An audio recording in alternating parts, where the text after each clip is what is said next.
Eu vejo as crianças entre nós, e é sempre um prazer tê-las. Nós temos pastores que, infelizmente, não gostam de ter culto com crianças durante o culto, né? Eu acho isso de uma tristeza muito grande. Eu respeito, porque penso que tenho educação para tal. Mas apesar de ter alguns amigos que pensam assim, eu não concordo. Nós não fazemos culto para criança, nós fazemos culto para adulto. E quando você tem um trabalho todo especial com crianças, e nós temos um trabalho todo especial com elas, temos professoras que trabalham com crianças, hoje elas vão, inclusive, trouxeram até violão. Então, aos pouquinhos a gente vai incrementando o trabalho, o culto. E aí lembrar que não muito longe daqui, a gente tem igrejas e pastores que não gostam de ter trabalho com crianças. Acho uma tristeza muito grande, mas faz parte. Queridos, como dito domingo próximo passado, por questões litúrgicas minhas, né? Hoje aqui na igreja nós celebraremos o Dia da Mulher Presbiteriana.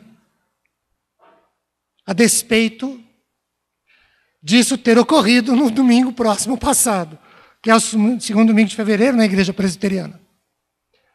A celebração do primeiro Dia da Mulher Presbiteriana data do primeiro Congresso Nacional das Mulheres. E ele foi realizado em 1941, na Igreja Presbiteriana do Riachuelo, no Rio de Janeiro.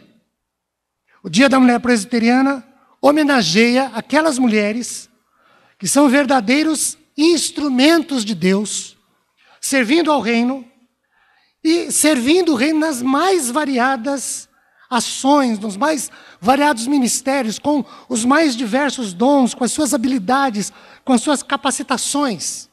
E mais um lamento meu, de pastores que não permitem que mulheres sequer façam orações na igreja, né? Eu sei que cada povo tem o governo que merece, né? A gente sabe disso, mas eu falo isso com tristeza, né? Pastores que não deixam as mulheres sequer fazer uma oração pública no púlpito, não pode, né? Púlpito é lugar de homem, né?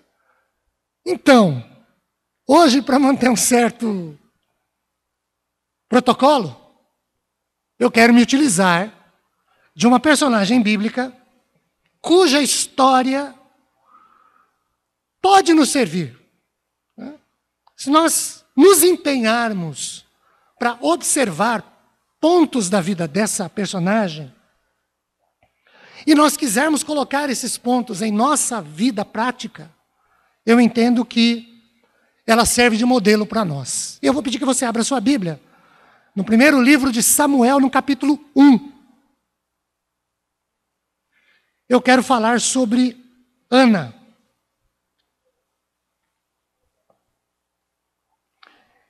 Eu vou pedir que você me acompanhe em sua Bíblia, a leitura que farei. 1 Samuel, capítulo 1, capítulo 1. Tudo 1. 1 Samuel 1, capítulo 1, verso 1 também. Houve um homem de Ramataim Zofim, da região montanhosa de Efraim, cujo nome era Eucana, filho de Jeroão, filho de Eliú, filho de Tou, filho de Zufi, efraimita. Tinha ele duas mulheres, uma se chamava Ana e a outra Penina. Penina tinha filhos, Ana, porém, não os tinha. Este homem subia da sua cidade de ano em ano a adorar e a sacrificar ao Senhor dos Exércitos em Silo. Estavam ali os dois filhos de Eli, Ofni e Finéias, como sacerdotes do Senhor. No dia em que Eucana oferecia o seu sacrifício, dava a ele porções deste a Penina, sua mulher, e a todos os seus filhos e filhas. A Ana, porém, dava porção dupla, porque ele a amava, ainda mesmo que o Senhor a houvesse deixado estéril.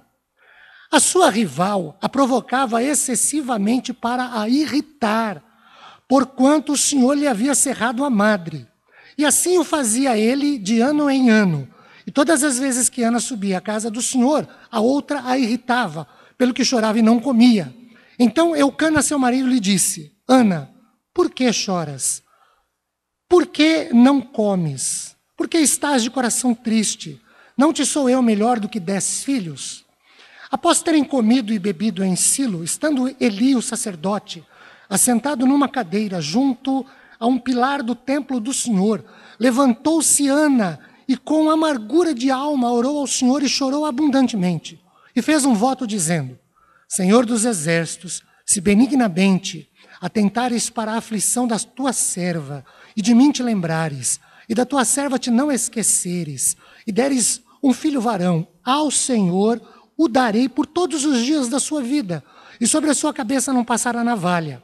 Demorando-se ela em orar perante o Senhor, passou ele a observar-lhe o movimento dos lábios, porque Ana só no coração falava, seus lábios se moviam, porém não se ouvia voz nenhuma. Por isso, ele a teve por embriagada. E disse-lhe, cá para nós tem uns camaradas também que, né?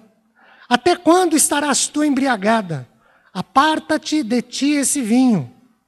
Porém, Ana respondeu, não, Senhor. Eu sou uma mulher atribulada de espírito, não bebi nem vinho, nem bebida forte. Porém, venho derramando a minha alma perante o Senhor. Não tenhas, pois, a tua serva por filha de Belial, porque pelo excesso da minha ansiedade e da minha aflição é que tenho falado até agora. Então lhe disse Eli, vai-te em paz, e o Deus de Israel te conceda a petição que lhe fizera. E disse ela, acha a tua serva mercê diante de ti. Assim a mulher se foi seu caminho e comeu, e o seu semblante já não era triste. Queridos, Ana viveu como uma serva fiel de Deus no tempo dos juízes, ou quando ainda não havia rei em Israel. Eli era o sumo sacerdote de plantão, e os 2 filhos dele, Ofni e Finéias, eram os sacerdotes que serviam na casa do Senhor. O verso 3 que nós lemos nos diz isso. O nome Ana, em hebraico, significa graça, compaixão. Esta mulher, esta Ana, ela era casada com Eucana. E o verso 2 diz que ela não tinha filhos. E ela não tinha filhos porque até aquele momento o Senhor a fizera estéril. Interessante essa observação. Você já tinha parado para pensar nisso? O sonho de toda mulher, pelo menos da grande maioria das mulheres, é de ser mãe. E esta mulher, que evidente casara para ser mãe, não o era até aqui, porque o Senhor simplesmente não quisera que ela fosse. Simples assim. Simples assim. O texto diz que o Senhor a fez estéril até aquele momento. O Senhor a fez estéril.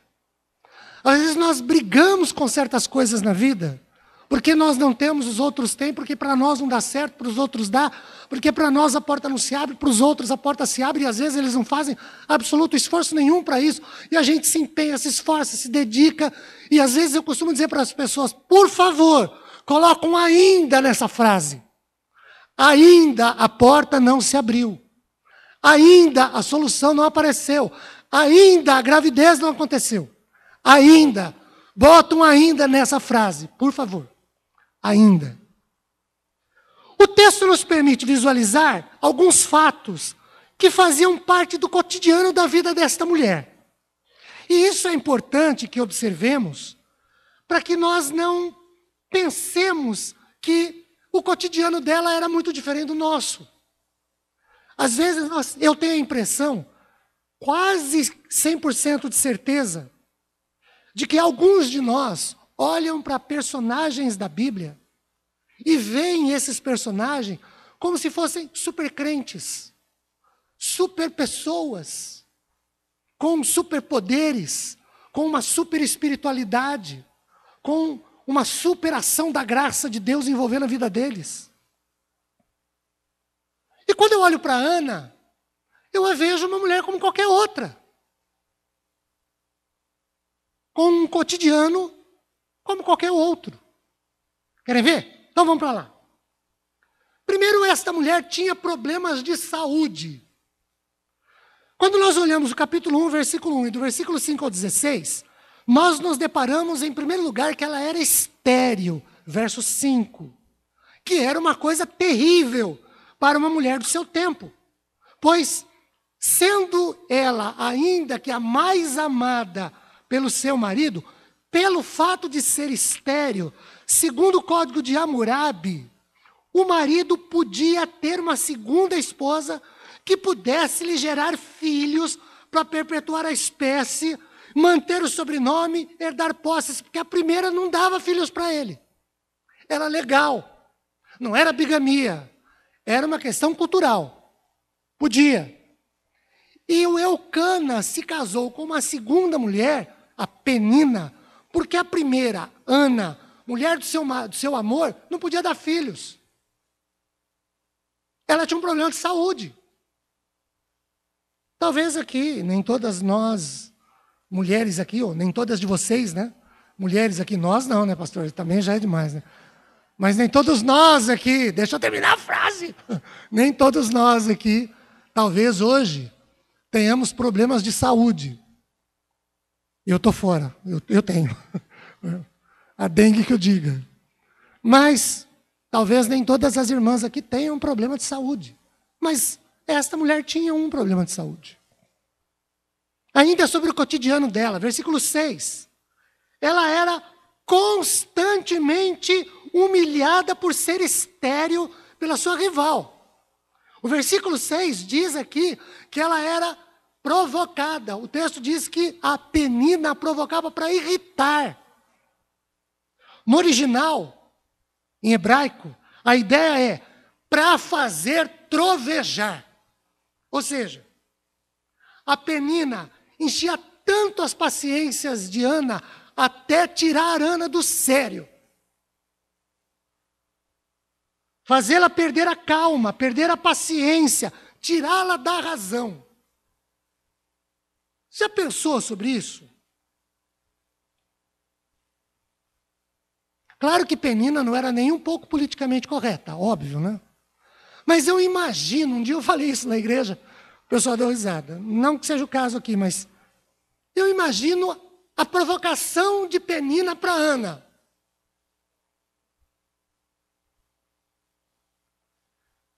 Lembra daqueles pirralhos que a gente era outro na escola? E quando a gente sabia quando o outro sabia, a gente não sabia. Ele virava para a gente e falava assim: eu sei, você não sabe.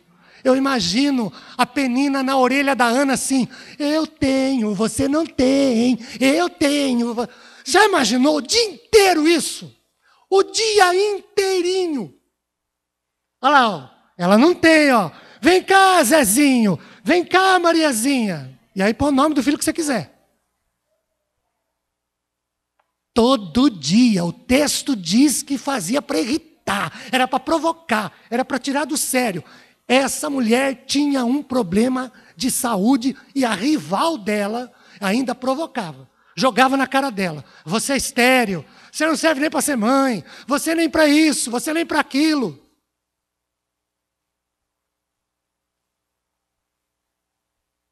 Outro problema do cotidiano dela, olha para o versículo 15. Como consequência, essa mulher se tornou atribulada de espírito. Alguém que vivia pressionada pela cobrança de si mesmo, porque queria ser mãe e não podia. Não é que ela não queria, ela não podia. E ela não podia porque Deus não quis que ela fosse até aquele momento. Não é que ela não queria porque ela não queria ser mãe. Ela não tinha filhos porque ela não queria ser mãe. Ela não tinha filhos porque ela não podia. E ela não podia porque Deus não deixou. Eu quero que você saia daqui lembrando disso. Há situações na vida da gente que Deus não permite ainda. Mas não permite. Ele não deixa. Até aqui, ele não deixou. E se você olhar para o texto, até esse episódio, todos os dias ela era provocada. Todos os dias. O texto diz que a provocação era tão grande que ela nem comia por causa disso. Ela era tirada tão do sério que ela perdia o apetite. Perdi o prazer de comer, perdi a alegria de comer. E o verso 16, ainda mostrando um problema do cotidiano de Ana, ela era uma mulher ansiosa. Eu penso que até aqui, Ana era uma mulher com uma forte sensação de frustração. Casada, bem casada, um marido que a amava, mas ela não podia ter filhos. Penso na frustração que essa mulher tinha consigo mesma, na decepção consigo mesma, pelo fato de não poder ser mãe. Todos os problemas, as lutas, as adversidades, as provações, toda a tempestade que se abateu sobre Ana, também pode vir sobre nós, e mais enfaticamente sobre as irmãs. O cotidiano da vida de Ana envolvia a necessidade de quebrantamento e humildade. Olhem para o verso 10. Ela busca o Senhor, ela chora muito. Na presença do Senhor, ela derrama o seu coração, ela suplica, ela clama ao Senhor. Queridos, muitos outros servos de Deus também choraram. A Bíblia relata vários deles que choraram diante do Senhor. O quebrantamento ou o choro diante de Deus é muito importante. Será que nesses nossos dias nós não necessitamos mais dessa prática de quebrantamento? O cotidiano da vida de Ana envolvia uma vida de louvor, de serviço, de adoração, de glorificação. Ana deixa para nós o desafio de uma mulher que glorifica o Senhor sempre, sabendo ser grandemente agradecida pelo favor merecido, ainda que o texto diga que ela era estéril, porque o Senhor a fez estéril até ali. Você já parou para pensar sobre isso? Todo ano, Ana subia para adorar o Senhor. O Senhor a quem ela servia e que não lhe abria a madre. E ela estava ali, orando, buscando, pedindo, louvando, adorando, servindo. Já parou para pensar nisso? Tem gente que quando pede para Deus abrir uma porta, a porta não se abre, a primeira coisa que ele faz é, também não quero nada com o Senhor. Vou dar um castigo em Deus. Já que ele não me abre a porta, também não canto. Eu acho isso fantástico. Já que o Senhor não me abre a porta, também não vou na igreja hoje. Vou sacanear o Senhor. Hoje eu não vou na igreja. Deus vai sentir falta da minha pressão na igreja. Como diria um filósofo do século passado, santa abobrinha, Batman, achar que Deus sente falta da gente no culto, né? Sabe o que eu vou fazer? Eu não vou dar o dízimo, não. Deus não me abre a porta, por que eu vou dar o dízimo para ele? Eu vou castigar o Senhor, ele vai ver. Deus vai se ver comigo. O que ele está pensando? Quem que ele pensa que ele é? Eu estou aqui orando, chorando, clamando, pedindo, e ele não abre a porta? Vai ver comigo, vai ver só. Ana não faz isso. Ana vai orar ao Deus que não abre a madre dela. Mas nem por isso ela deixa de orar. Ela vai louvar o Senhor por ela ser estéril, mas nem por isso ela deixa de louvar. A porta não se abre, o problema não se resolve, mas ela não deixa de ter vida com Deus. Porque a vida dela com Deus não depende disso. É vida com Deus. Às vezes, nós erramos justamente por isso. Nós condicionamos a nossa relação com Deus com bênçãos que recebemos dele. Se acontecer, amém. Se não acontecer, opa, peraí. O que eu estou fazendo aqui? Para que eu vou na igreja? Qual é o sentido? Eu vou orar a um Deus que não me abre a porta. Para que eu vou orar a ele? Ana não tinha esse negócio. Por isso eu entendo que, ao lermos a história dela, ou pelo menos essa parte, ela nos desafia. E eu entendo que ela nos lança 3 desafios. É sobre eles que eu quero falar. O primeiro é que Ana era uma mulher com alvos definidos. Olhem para o verso 11. Ela faz um voto ao Senhor. Ela era uma mulher decidida, que sabia o que queria, era uma lutadora, uma guerreira, foi em busca de um sonho, foi procurar o seu ideal, foi atrás do seu projeto, mesmo contrariando até então o que lhe era natural, não poder ser mãe. Mesmo numa sociedade tão machista quanto a judaica, principalmente no seu tempo, mesmo sendo constantemente provocada por uma rival, ela não desistiu do seu ideal. Ela não abandonou o sonho de ser mãe. Ela reuniu todas as forças de que precisava, a motivação de que necessitava, e foi à luta. Ela nos deixa o exemplo de garra, de perseverança. Ela nos deixa o exemplo de não entregarmos os pontos, o desafio de não desistirmos, de não esmorecermos. Ana, queridos, nos desafia a buscar intensamente no Senhor a realização dos nossos sonhos, ideias e projetos. Mesmo que eles contrariem o que até então é natural. Por isso eu comecei dizendo, ponha um ainda na frase. Ponha um ainda na frase. Ana nos desafia a pensar, a refletir e a concluir que para Deus não tem nada impossível. Ela era uma mulher que sabia o que queria, ela tinha um projeto definido, ela tinha um ideal definido, ela tinha sonhos e foi atrás dele, ou deles.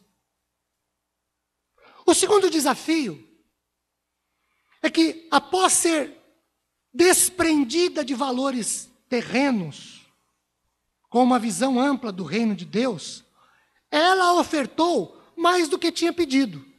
Olha para o versículo de número 24. O texto nos diz assim: havendo desmamado, ela teve um filho, Samuel. Quando ela desmamou o menino, ela o levou consigo, levou um novilho de 3 anos, um éfa de farinha, um odre de vinho, apresentou na casa do Senhor e falou assim: Senhor, está aqui, ó, esse é o menino pelo qual eu orei, ele é seu. Ela deu mais, ela ofertou mais do que era pedido.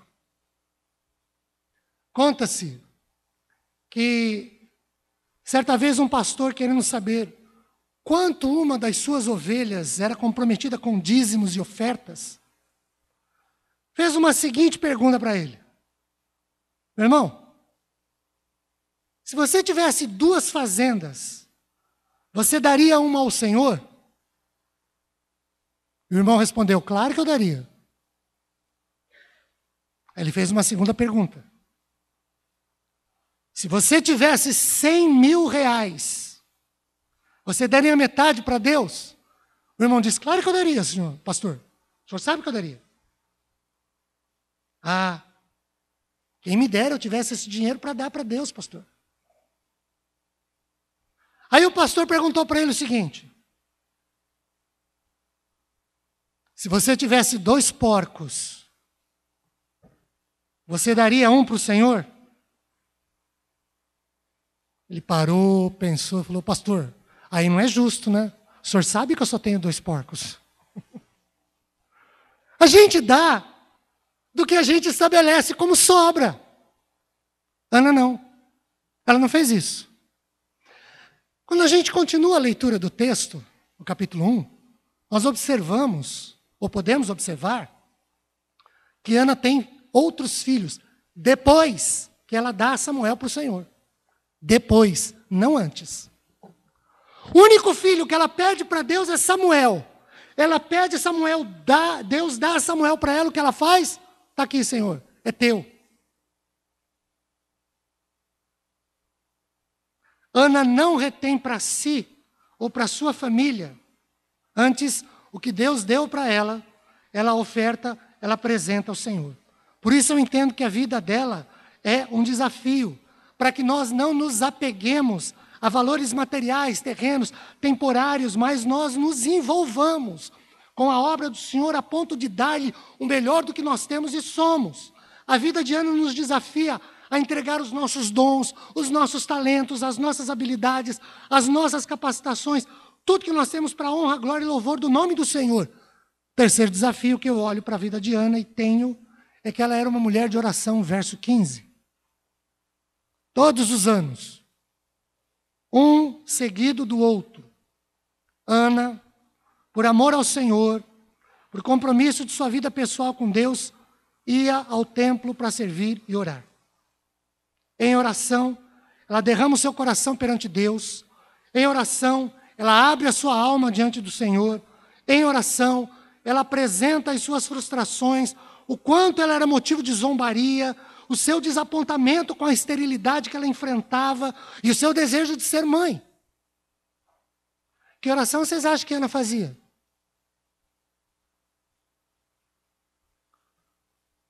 Já pensou nisso? Eu não vejo Ana como um ET. Eu vejo Ana como uma pessoa como nós. E se eu tenho alguém que fica na minha orelha todo dia, toda hora, jogando na minha cara provocações, esse vai parar no meu caderninho de oração. Senhor, dá uma olhada na Penina.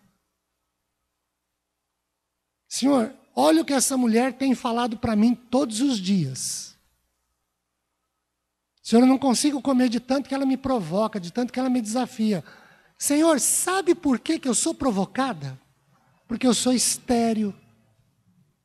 Que o Senhor não me dá filhos. Eu tenho que aguentar isso aqui. Senhor, toda essa zombaria é porque eu não tenho filhos. E eu não tenho filhos porque o Senhor não me dá filhos. Legal, né? Já parou para pensar nisso? A vida de Ana é um desafio para nós, eu entendo, porque ela apresenta ao Senhor as suas inquietações, as suas dores, suas mágoas, suas tribulações, suas decepções. E ela fala isso todos os anos. Ela vai na casa do Senhor, orar ao Senhor. O fato de ser estéril e Deus a ter feito estéril até ali, nunca a impediu de ir na casa do Senhor.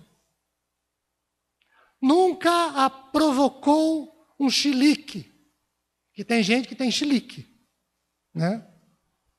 Tem chilique porque a porta não abre, tem chilique porque a benção não vem, tem chilique porque a resposta da oração não foi do jeito que ele queria, na hora que ele queria, na hora que ela queria, do jeito que ela queria. Então, porque não deu certo, tem chilique. Chilique espiritual.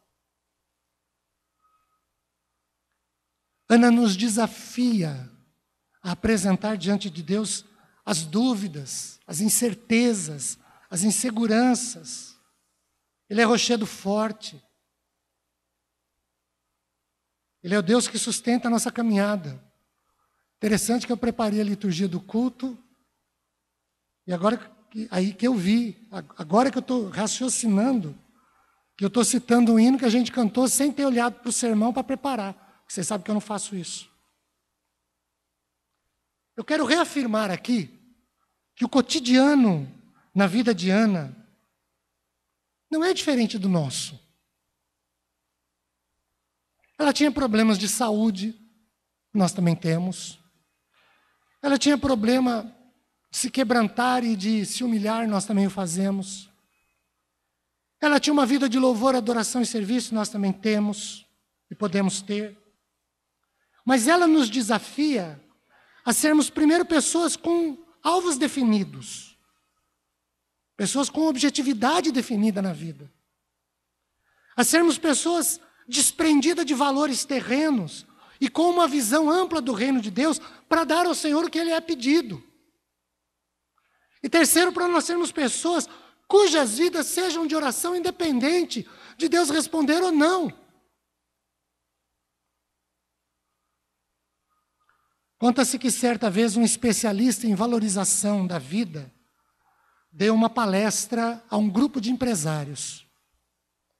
Eles estavam todos reunidos numa sala muito ampla. Para tornar a mensagem mais prática que ele queria transmitir aos ouvintes, antes que alguém entrasse na sala, o palestrante fez uma pequena marca com uma caneta de cor escura numa das paredes laterais recém-pintadas de cor clara. Num dado momento, ele solicitou aos ouvintes que olhassem para a parede e perguntaram o que é que eles viam ali.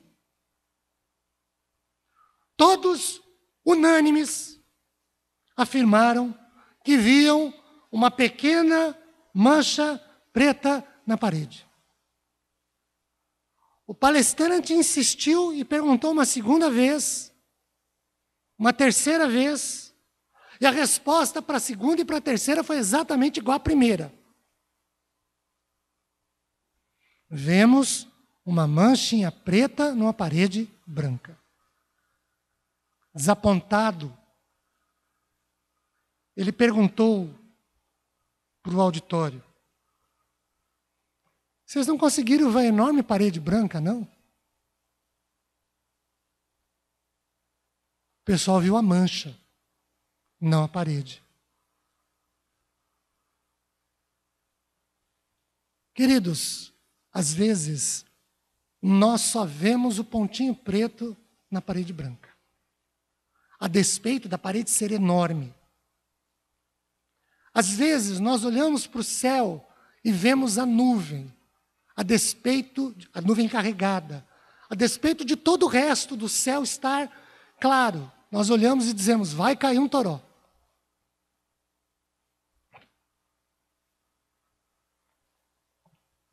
Pare para pensar se Ana entra nesse auditório do palestrante, se ela era uma pessoa que viria a parede ou a manchinha.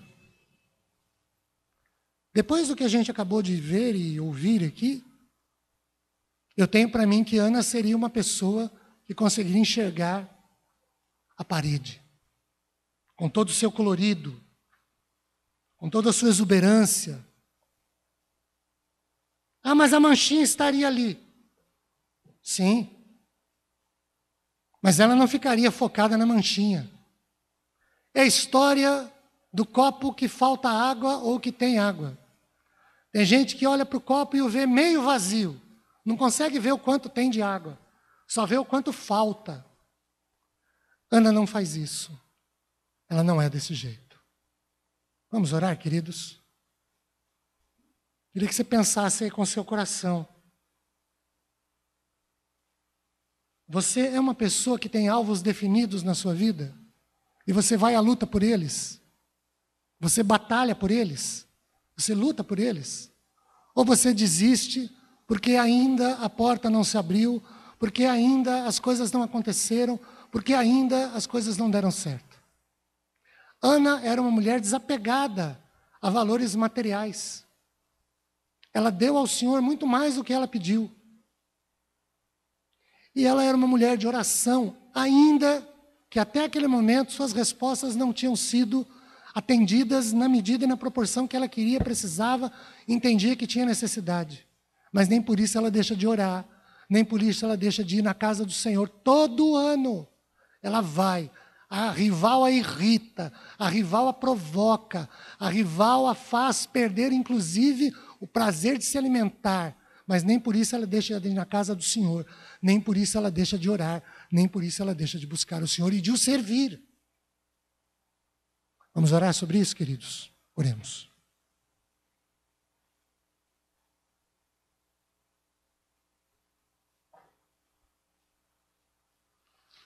Pai, cada um de nós aqui,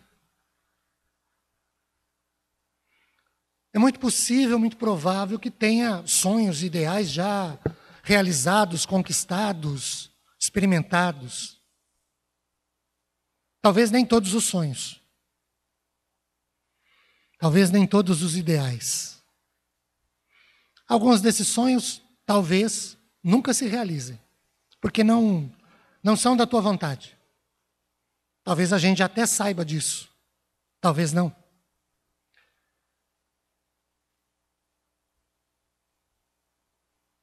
Alguns de nós desistiram de alguns sonhos.